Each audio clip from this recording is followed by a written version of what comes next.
fails them in many ways. Israel's attacks on Iran's nuclear facilities will be discussed at the special meeting of the UN nuclear watchdog today. The Board of Governors will meet following a request from Russia.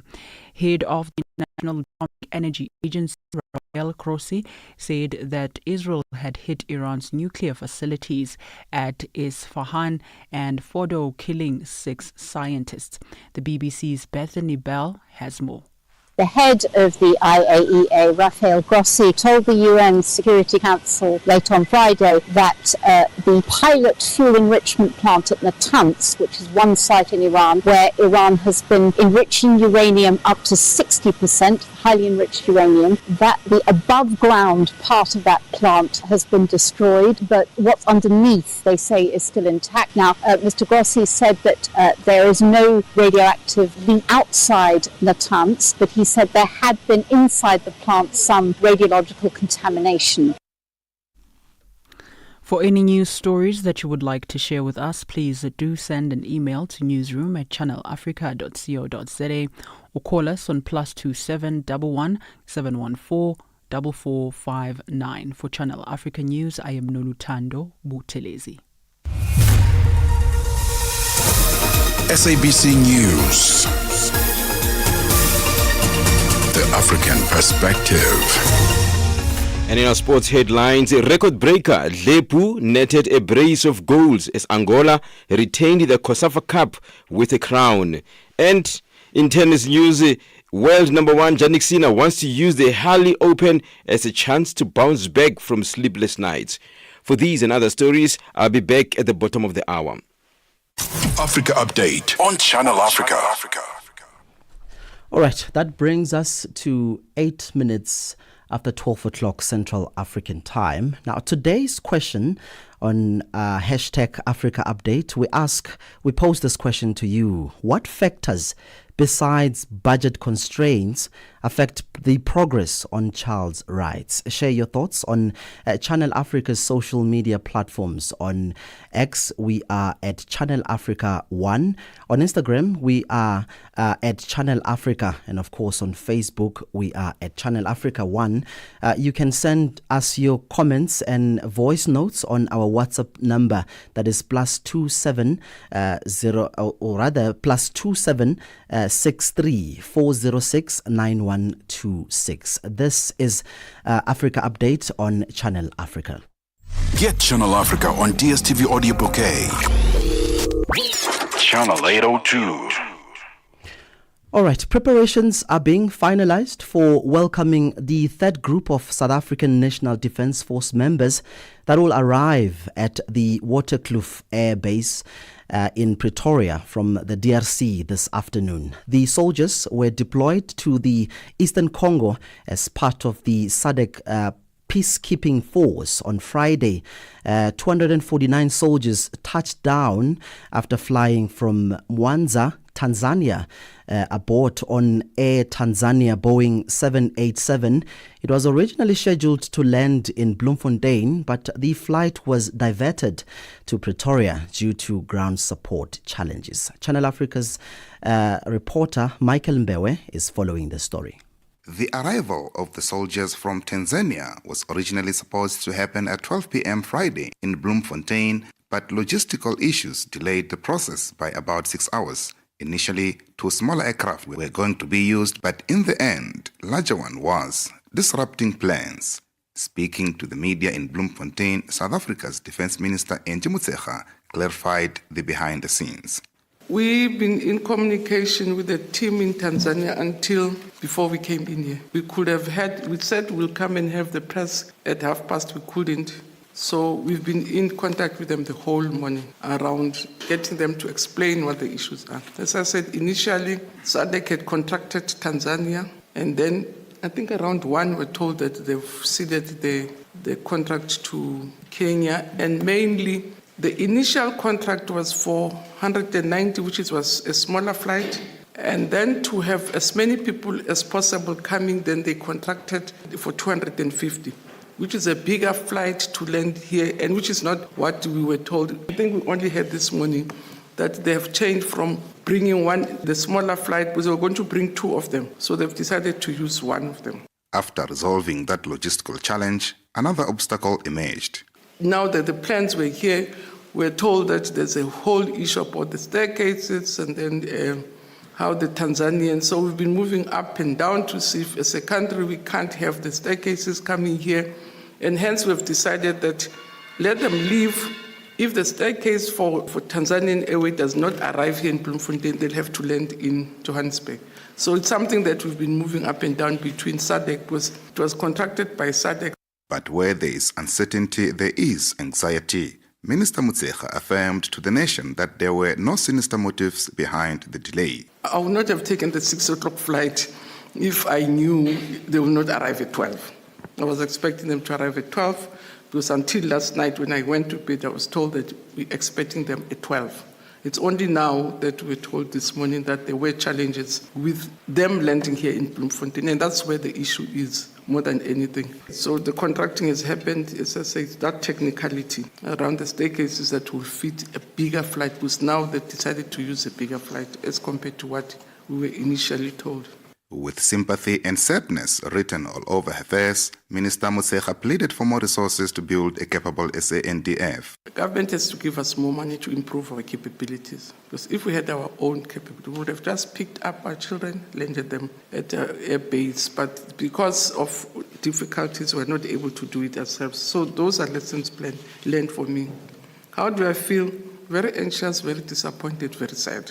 SANDF's DRC Chief of Operations, General Simpiwe Sangweni, highlighted the repatriation process. It will now be 9 sorties, meaning 9 trips of aircraft bringing soldiers, our soldiers back to RSA.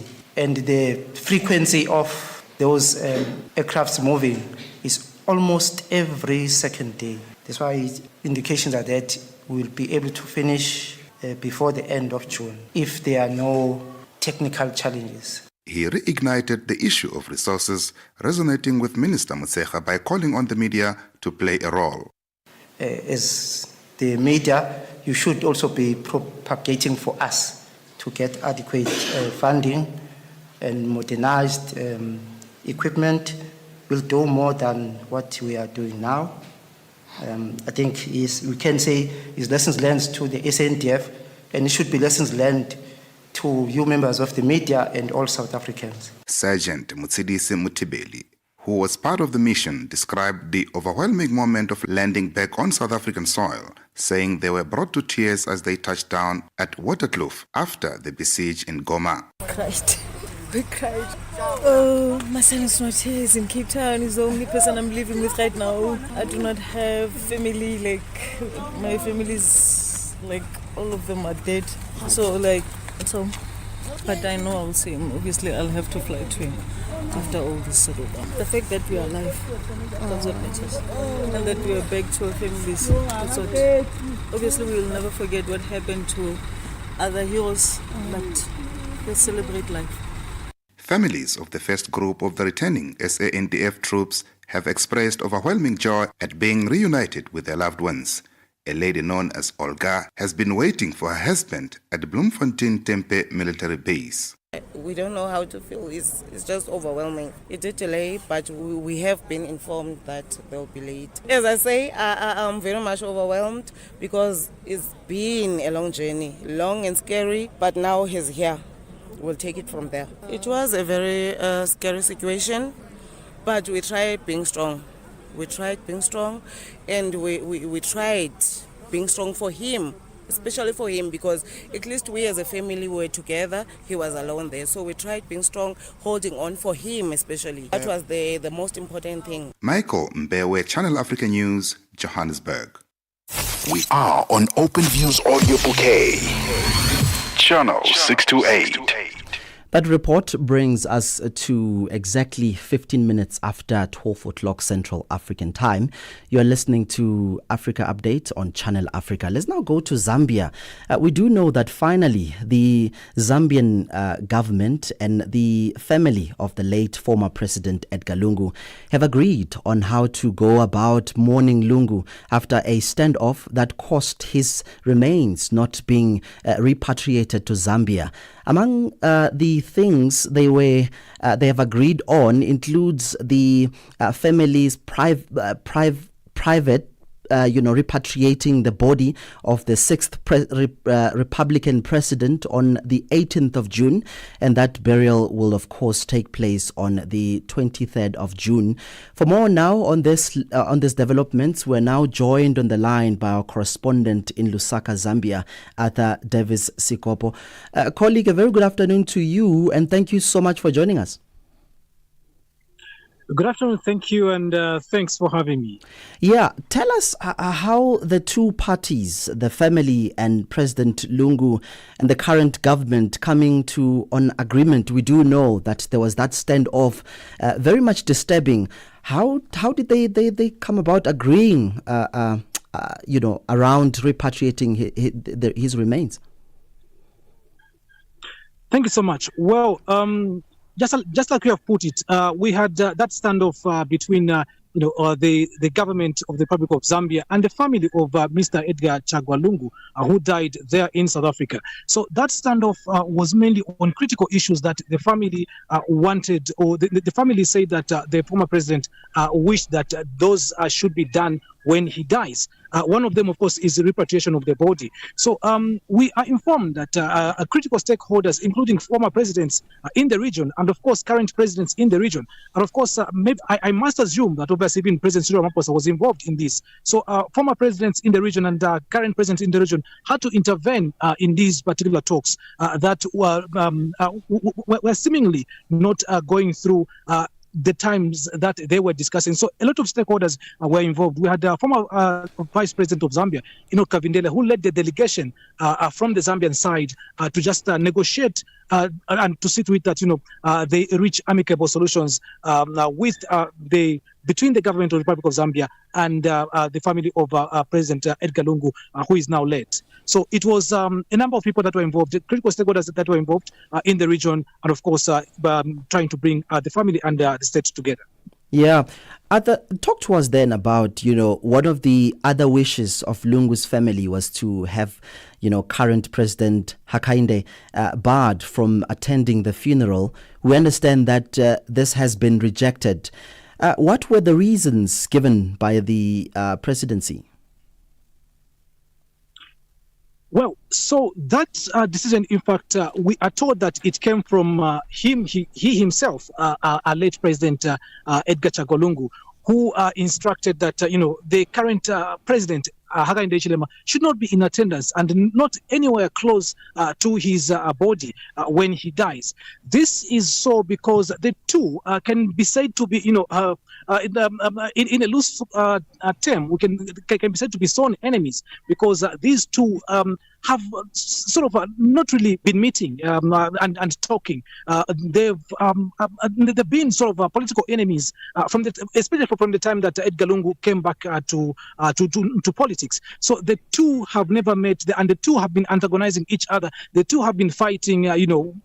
Whenever Hakainde Hichilema goes on the podium, he would refer to Edgar Lungu in a certain way, and whenever, of course, Edgar Lungu gets on a podium, also he will refer to Hakainde Hichilema, in a certain way. So I think those were the critical issues. I think that led to, as we are informed, that President Edgar Lungu said that President Hakainde Hichilema should not get close to his remains. So, but maybe there could be other issues. But I think those from a general perspective, I think those were the issues that led to him declaring that. But the government and of course the family have reached consensus on this, and it has been agreed that President Hakainde Hichilema will preside and will, of course get close to the body of President Lungu during this particular time, and preside over the funeral as a state funeral. Arthur, no doubt this is a big story in the region, and I'm keen to know What was the mood like in the room while this press briefing was taking place, especially because there has been this back and forth for over a week now? I would imagine that there was really, it was tense. Wouldn't you agree? Yes, I would agree. It has been tense, and especially that, been having these meetings over. This time around, the state meets the family, they agree on certain things, and the next minute, both sides, change sides and all that. They change goalposts and all that. So it has been quite tense to just for them to obviously just agree to this. And even just in the country, I think people were now getting worried, getting confused of literally what was happening. And the other thing, I think, especially here in Zambia, there were no much updates coming from the state, just to guide through. Not until President Hakainde Hichilema made an address last week on Friday. That is when calm returned, but still more, because the issues were not yet resolved. So there was still confusion around. People were still, wondering what really is happening between the two camps. What is the main issue? Why they are failing, to resolve this? But now I can tell you that people, of course, we are still mourning, but I think there is that clarity, and people are now okay with the situation at hand. Yeah, Arthur, just before I let you go as a parting shot, take us through the next steps now that the family will be privately repatriating. Have they disclosed their plans with the media, and will the media be allowed to take part in that? Is there any information around that? So indeed, the family will take this particular issue up now in a private way, but obviously, the media, I think, should be allowed so that at least they can see the lifting of the body from those ends, and of course the touchdown of the body in Zambia. Of course, the media at the airport here will be allowed and will be present, because this is a critical issue that is involving, of course, the family and of course the entire nation. So the media will be allowed to capture the plane as it lands, and of course as the body is being taken to his house. So in some of those agreements which they agreed upon is that the body will not lie in state in a government building, just like these other presidents. No, but it will be stationed, or it will be based at his farm in Chifwema area, just within Lusaka, and it will be moved back and forth to Mulungushi for body viewing, and then taken back every evening, not until the day of burial comes. So all these times the media will be allowed, and of course I think we'll be giving an update in terms of what is obtaining on the ground as the body arrives. All right, that was Channel Africa correspondent in Lusaka, Zambia, Arthur Davis Shikopo, speaking to us on the line. Arthur, thank you so much for your time, and thank you that you'll be keeping an eye for us on the story. Thank you so much, and have a great day. All right, that conversation brings us to 23 minutes after 12 o'clock. This is Africa Update on Channel Africa, the African perspective. Africa, voici Abedi. Oui, c'est moi. Abedi est un passionné de musique dans l'âme. Il a un goût pour toutes sortes de musique et passe ses journées à écouter Channel Africa. J'aime beaucoup la musique africaine. Ok. Devinez quoi? Channel Africa veut aider Abedi et les mélomanes du monde entier à découvrir encore plus de musique incroyable. C'est pourquoi Channel Africa appelle les artistes africains à soumettre leur musique. Chers artistes, n'oubliez pas de nous fournir toutes vos informations pertinentes à l'email adresse musique@channelafrica.co.za. Les soumissions sont votre chance d'être entendues, mais elles ne garantissent pas une playlist. Toutes les soumissions seront soigneusement examinées pour voir si elles répondent aux exigences de notre station. Channel Africa, la perspective africaine. The Morning Switch Weekend with the Shy Guy. Matuka Wanji Nonse, Zukani, the Shy Guy, a Morning Switch. Have you ever listened to a song and then it gives you goosebumps? Cause it takes you way back in the 80s. My goodness. Yay. Hey baby. You hear Yvonne Chaga Chaga there. I wanna talk to the DJ. And then the DJ goes like, hey baby, I've got you on the other side. Huh? There were no WhatsApps then, right? They were not sliding in the TMs at the time. Oh, man. Your weekend mornings are activated with the Shy Guy on the Morning Switch. In this episode of Channel Africa Conversations, Peter talks to Dr. Tulisile Buddha, an academic, author, and an expert in indigenous knowledge systems. Join us for a compelling discussion on preserving African languages and traditions in the digital era. Dr. Tulisile unpacks the role of educators, explorers, and how technologies like AI can support cultural preservation, and challenges us to rethink how we honor African heritage. You can find the episode on YouTube, SABC Plus, and on our website, channelafrica.co.za. This episode is a must-listen for educators, creators, and change makers across the continent. Channel Africa, the African perspective. Africa Update on Channel Africa. All right, let's have this conversation now. Zimbabwe's former Foreign Affairs Minister, Walter Mzembe, spent the weekend in jail after his arrest on Friday. The former Masvingo South MP, who lost his ministerial job after a military coup that ousted the late Robert Mugabe, is believed to have returned to Zimbabwe on Tuesday last week from Zambia. We do know that he was also, self-exiled. He's expected to, of course, appear in court today in an attempted to explain his absence. His lawyer, Kilian Mandike, submitted medical documents which he said will prove that Mzembe did not willfully default but was in fact undergoing treatment in South Africa. Now, to discuss this further, we have political analyst Rejoice Ngwenya. Mr. Rejoice Ngwenya, thank you so much for making the time. Welcome to Channel Africa. I appreciate it, Innocent. I'm pleased to be back on the channel again. Yeah. What do you make of this arrest? Did it come as a shock, or was it imminent in your view? Well, look, the gamesmanship within ZANU-PF is totally nauseating, Innocent. I mean, look, we kind of expected that if Mzembe or Jonathan Moyo or Patrick Shah or any one of these guys who were called G40s, if they ever came back to Zimbabwe, they obviously would have been arrested. But we had been informed that there had been a couple of phone calls between him and President Mnangagwa. So perhaps it's a bit surprising that he was then locked up. Mr. Ngwenya, we do know that on Wednesday, Mzembe reportedly made efforts to see President Emmerson Mnangagwa, but was rebuffed when he arrived at the State House. What do you make of this? I mean, was he welcomed, or was he supposed to send a request to come to the White House before he arrived?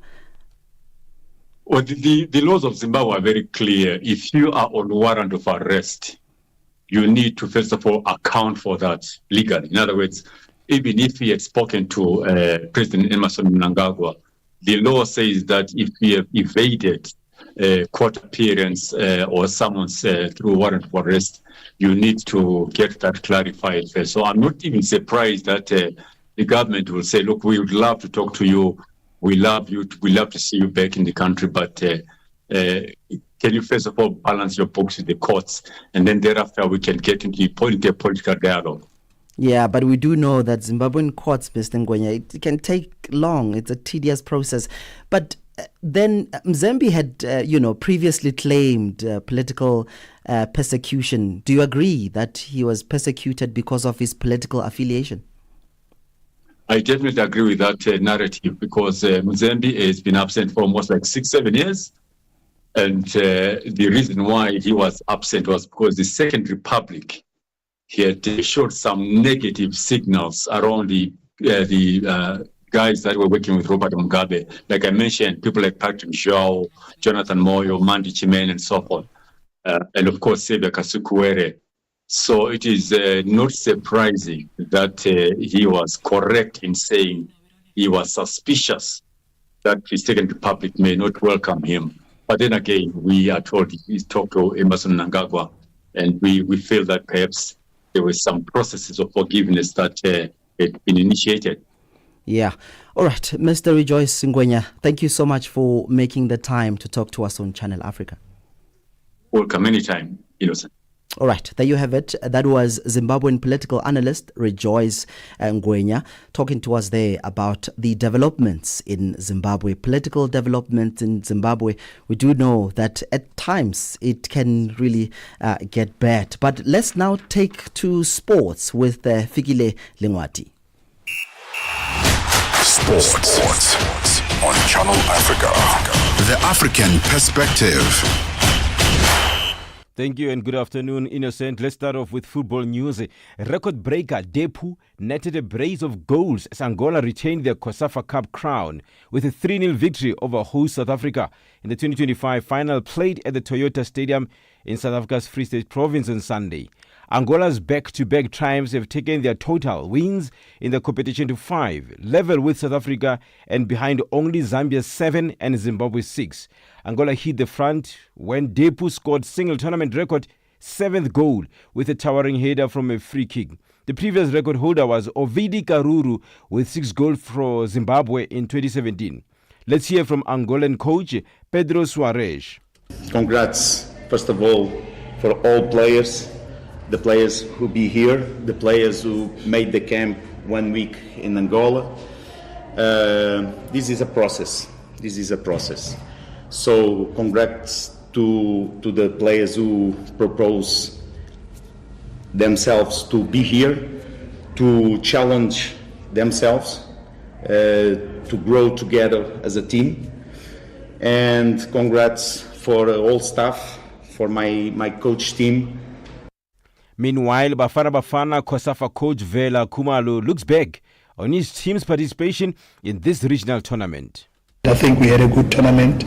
We played good football, and I think one will immediately say, out of the tournament itself, what is lacking in the football in South Africa is that we are not scoring goals. We need to get strikers that will come, and we will go back and work on strikers that will come and help the country in scoring the goals. Now, rugby news. Injured World Rugby Player of the Year Peter Steve du Toit was released on Sunday from the South African squad preparing for the first 4 matches of the season. The 32-year-old flanker lock, who plays for Japanese club Toyota Verblitz, is among 6 injured players who will not feature against the Barbarians, Italy twice, and Georgia from the 28th of June to the 19th of July. Props Gerard Steenkamp and Tutugo Mchunu, number 8, Joano Augustus, and Cameroon, who joins Ulster next season after helping Northampton Saints reach the Champions Cup final, will be particularly disappointed as he had received his first call-up from the record 4-time Rugby World Cup winners. And now, let's look at the motor racing. George Russell says he feels like he's driving better than ever after winning his first race of the season at the Canadian Grand Prix. The Mercedes driver, who started on pole, held the lead from Max Verstappen at the start and controlled the race from that point. It was the Brighton's first victory since Las Vegas in November and 5th podium of the 2025 season. I feel that I'm driving better than ever. I still feel I've got more in the tank.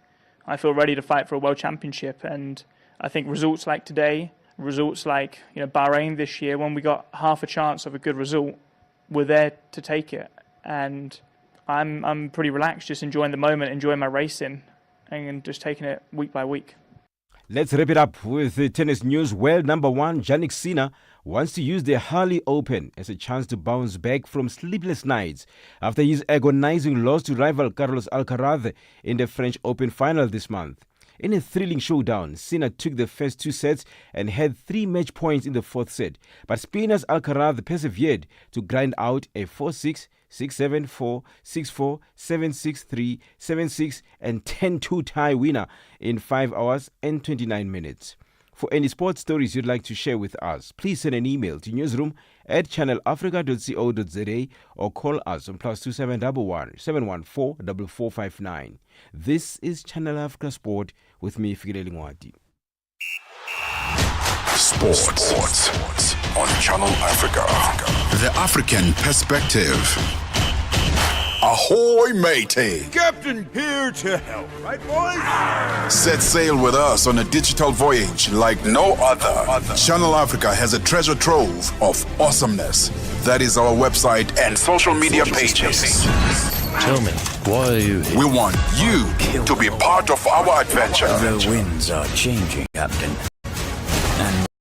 Imagine a world where curiosity knows no bounds, where entertainment meets enlightenment, and where every click leads to the African perspective. Visit us on our website, www.channelafrica.co.za, or follow us on Instagram or on X at Channel Africa One. Go on, like us on Facebook at Channel Africa One. So, spread the word. Tell a friend that Channel Africa's online variety is what they need on the web. Channel Africa, the African perspective. All right, thank you so much, Fikile, with sports. Let's now go to Nosipo Zuma with business. Nosipo, a very good afternoon to you, colleague.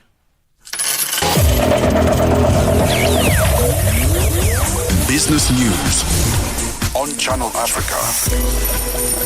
The African perspective.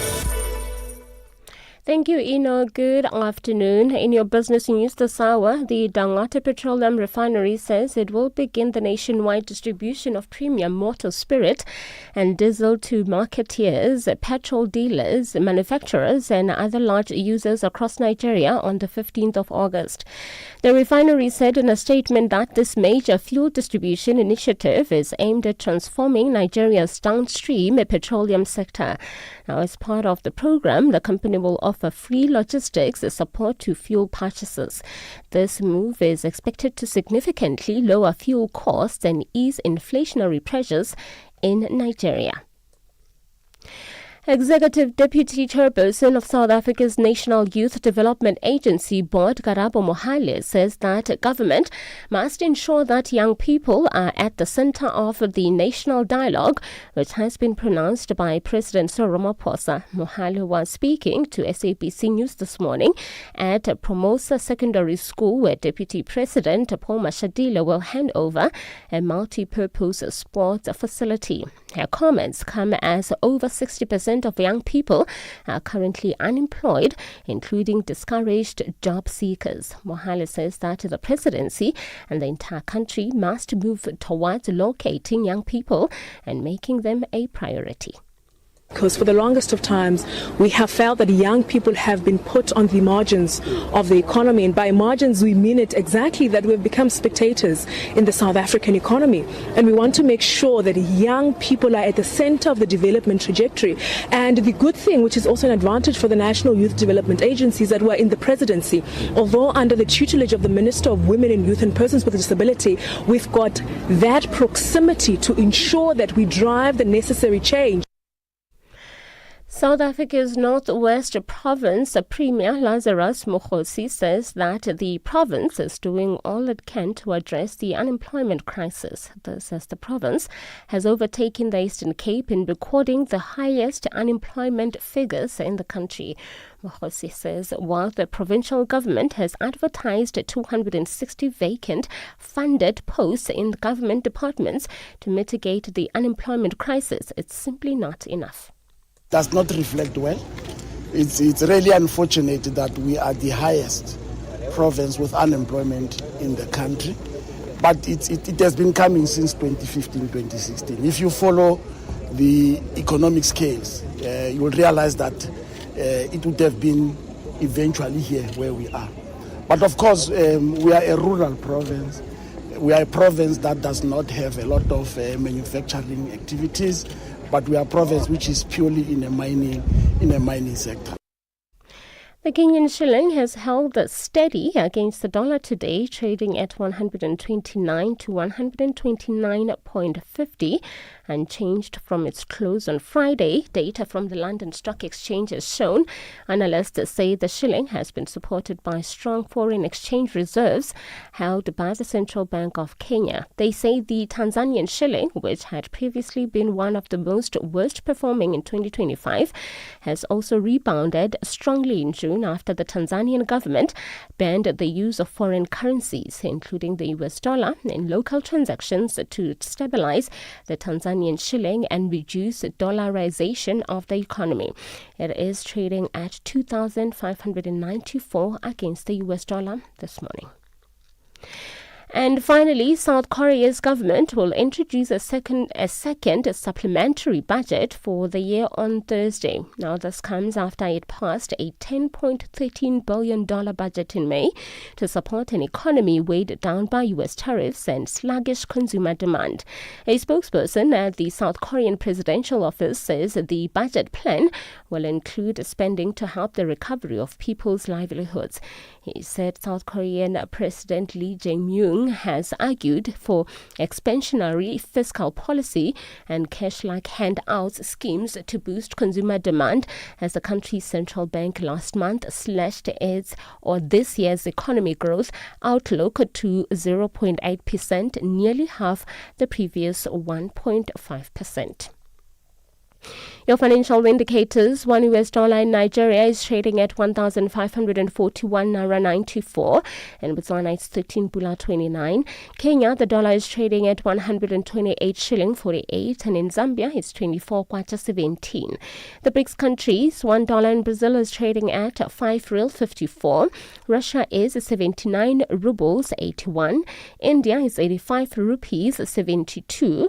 China it's 7 yuan 18, and in South Africa $1 is trading at 17 rand 93. $1 is trading at 73 pence to the British pound and 86 to the euro. Looking at commodities, gold is trading at $3,470 and platinum at $1,238 per ounce. The price of Brent crude oil is at $73.61 a barrel. Now, for any business news stories you would like to share with us, please send an email to newsroom@channelafrica.co.za or call us on +27 11 714 4459. For Channel Africa Business, I'm Nosipho Zuma.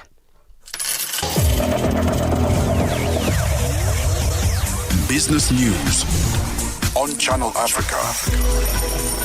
The African perspective.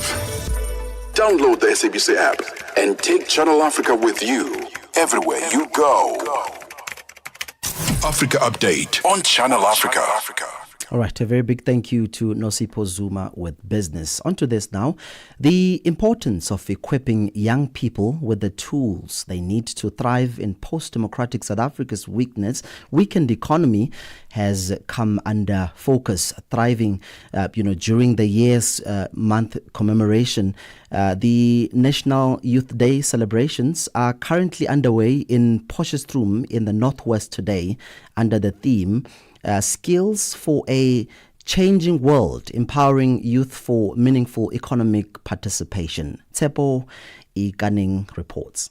According to the latest report by the Department of Women, Youth and Persons with Disabilities, the National Youth Development Agency, in collaboration with the Department of Small Business Development, has so far supported more than 43,000 young entrepreneurs with financial and non-financial enterprise development opportunities.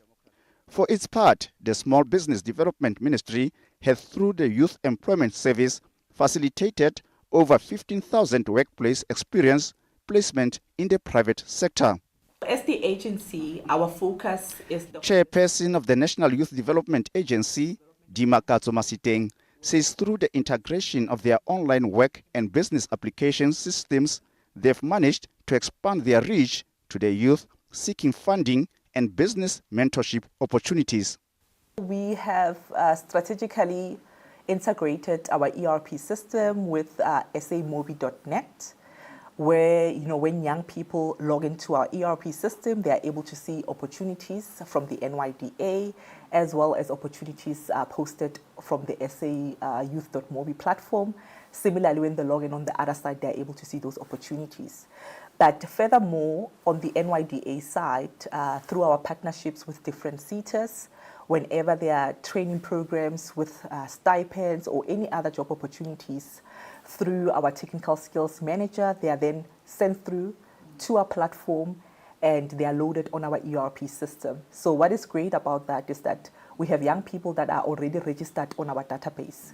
So this means that whenever there's an opportunity, the system automatically sends them an alert so that they know that there's an opportunity. And because they have a profile, it's just a simple click to say reply, apply, unless if you want to update your profile. So that's what we have done in terms of technology. And this has really helped us to widen our reach to ensure that we reach as many young people as possible. So far, Revitalized National Youth Service Program has attracted over 80,000 participants. Executive Director of the National Youth Service, Nontsikelelo Makaula, says the initiative has managed to cultivate sustainable earning opportunities for young people. This is part of the Presidential Youth Employment Initiative as launched by the President, having an emphasis on ensuring that young people, move from learning to earning opportunities. What does that mean? It means that we're giving young people an opportunity to first discover themselves, understand themselves better, have a sense of agency in terms of their lives. Whilst they're in the program, they're exposed to a number of activities included in the program. Tebogo Waleng is just one of the beneficiaries of the Youth Empowerment Scheme. She has urged the nation's youth to take up such opportunities and to pursue their entrepreneurship goals. If you are entrepreneurial and you found yourself in a space where you are exposed to the end-to-end part of a business, you're able to run with whatever you've been doing. It gives you the opportunity to actually not only develop your skill, but to gain that confidence. Sometimes when you're unemployed for so long, you actually lose the morale to continue. You start thinking that maybe your degree was worthless or something along those lines. And other times you're discouraged by the stipend that they say they're going to give. But let me tell you, if you go there knowing that you're going to give it your best, you will receive the best from this program. It has worked wonders for me. I encourage anyone, it doesn't matter what you have, as long as you are determined to make a difference, not only in your life, but in the company that you're going to be working, you will be recognized and you will get where you want to get. And in fact, beyond where you want to get. As Director Offense Pizzo similarly shared the same sentiments. For young people, I would say that let's take it seriously and let's only not look at it as learnership, but let's look at it as a way of becoming entrepreneurs in life by getting the injection of that stipend money to generating more money. I think for that, I would say that let's wake up in terms of what and where we see ourselves. Good morning, boys and girls.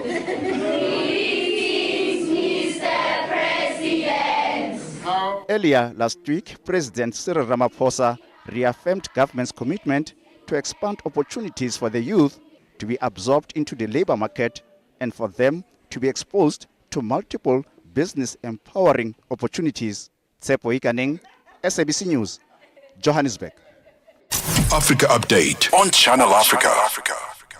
All right, International Day of the African Child is being commemorated today, June 16, under the theme Planning and Budgeting for Children's Rights, Progress since 2010. The day pays tributes to the 1976 June students' uprising in Soweto, South Africa, which resulted in the killings of students who demonstrated against the use of Afrikaans language as a medium of instruction in schools. Now, over the years, the day has been used as an opportunity to raise awareness on the protection and promotion of children's rights. To talk to us further on this, we are now joined on the line by Shalom Ndigu, Head of Policy and Partnerships at Food for Education. Mr. Ndigu, thank you so much for joining us. Welcome to Channel Africa. Good afternoon, Innocent. It is such a pleasure to be here on the African Day of the Child. Yeah, I'm very excited to have this conversation with you. Perhaps let me begin by asking you, tell us what the significance of the Day of the African Child mean. What is the significance of this day? So this day is crucial because it is a day to recognize and ensure that as a continent, we're doing what we need to do to set up our children for a future in Africa that they can succeed in, but also not just in Africa, in the world. And what we at Food for Education are doing is we're ensuring that every African child one day can get a meal. The way we're doing it is that in Kenya, we feed 500,000 children every day, but it's our vision to feed 3 million children every day in Africa beyond Kenya by 2030. And so the investment we're making is to make sure that because we know a hungry child cannot learn, why don't we feed them so that they can thrive in education, thrive in school, and thrive in society, our economies, and our industry in the future on this continent? Yeah, I would imagine that, children's protection is at the center of this. Looking back since the uprising in 1976, would you say that the rights of African children are protected in your view? Are we making progress, or we're taking steps in the right direction?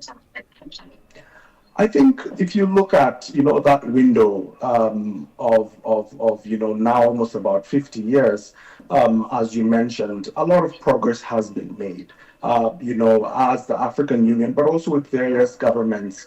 Constitutions have passed, such as South Africa's, there are Kenya's, and in many other countries that recognize the rights of children.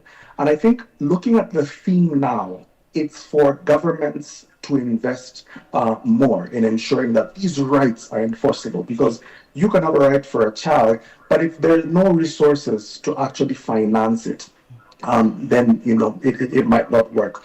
One thing that we've seen when it comes to school feeding is that we work with local governments here in Kenya, and we hope to work with other governments outside of Africa. But in Kenya, 54% of our children actually get that meal because a government is putting public finances towards it. In countries like South Africa, school feeding is well budgeted, but on the continent, the school feeding programs only cover about 13% of the continent, yet 86% of our governments finance that. So what is that disconnect? There need to be resources to ensure that they're getting to the children and we're achieving that right. So while progress has been made, there is work, but partners like us are willing to work with African governments to help them achieve these rights to education and to good health. Yeah, indeed, a lot still needs to be done. But let's then talk about the day. The day also raises awareness on the need to improve education in Africa.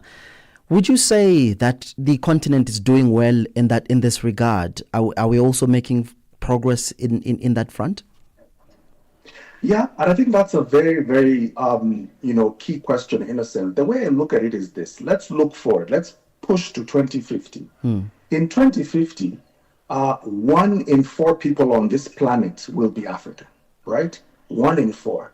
That is massive, because we know we are the fastest growing population in the world. Countries such as Nigeria, Ethiopia, Tanzania are going to have population booms. What will that mean, right? That means that child now who is in a creche, that child now who is in kindergarten or primary, will be a contributing member of society then. Last month, there was an article in The Economist stating that Africa's workforce will double to almost 700 million people. Apparently, that will be a significant chunk of the global workforce. Now we ask ourselves, if a majority of our children are malnourished, if a majority of them are stunted, are we truly setting them up not just to be great African citizens, but also global citizens that can contribute? There's a word, a phrase our outgoing AFDB president, Dr. Adeshina, says. He talks about grey matter infrastructure.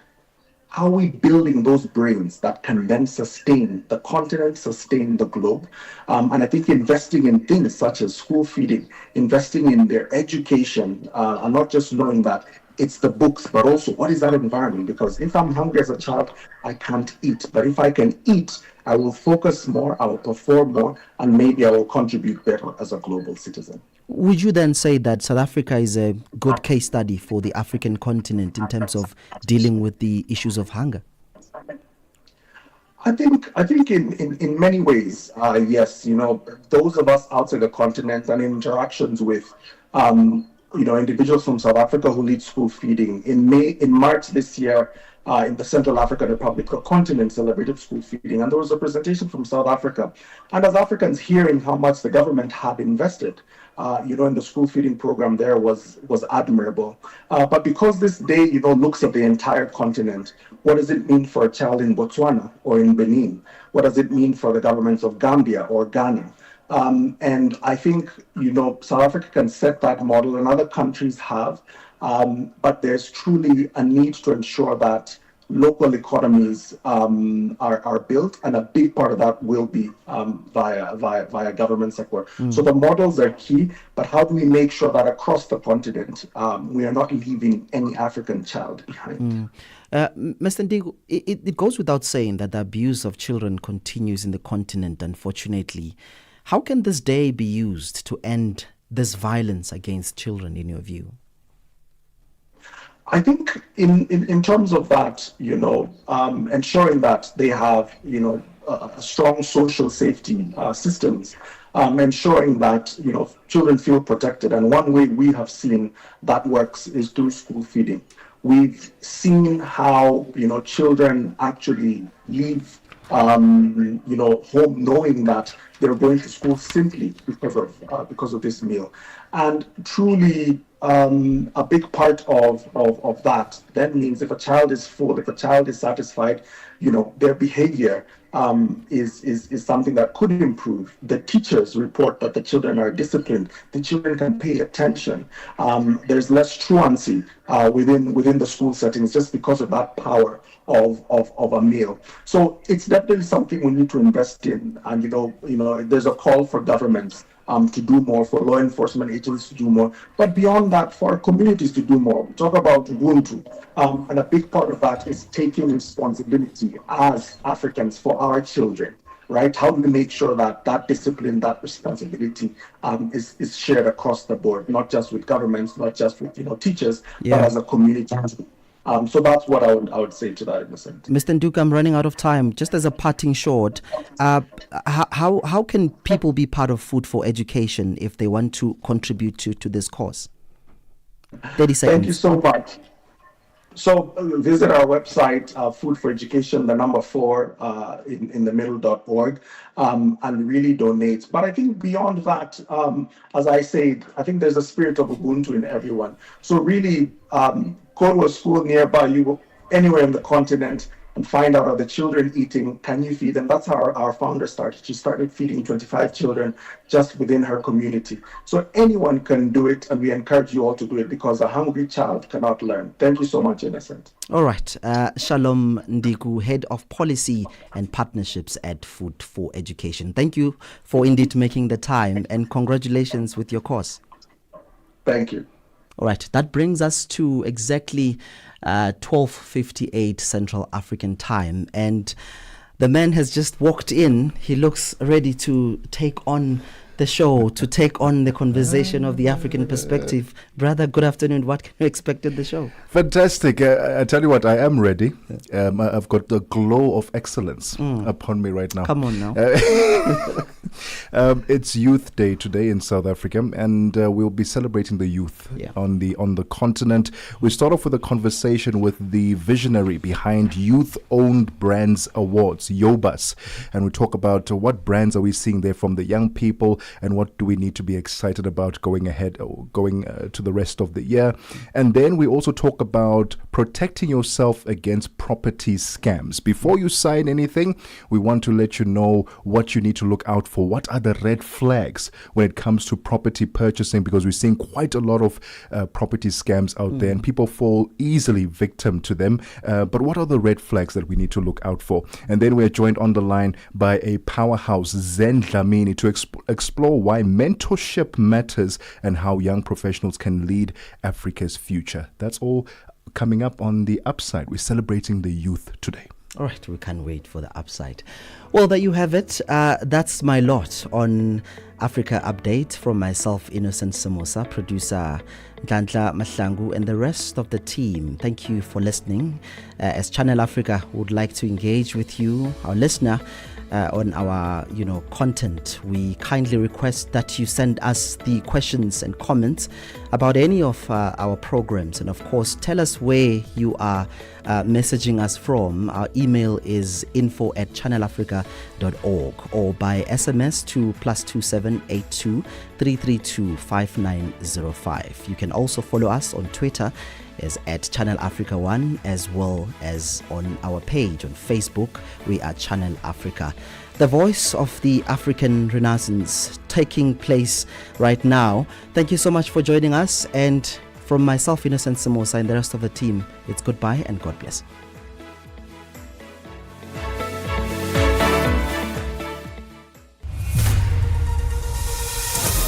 SABC News. The African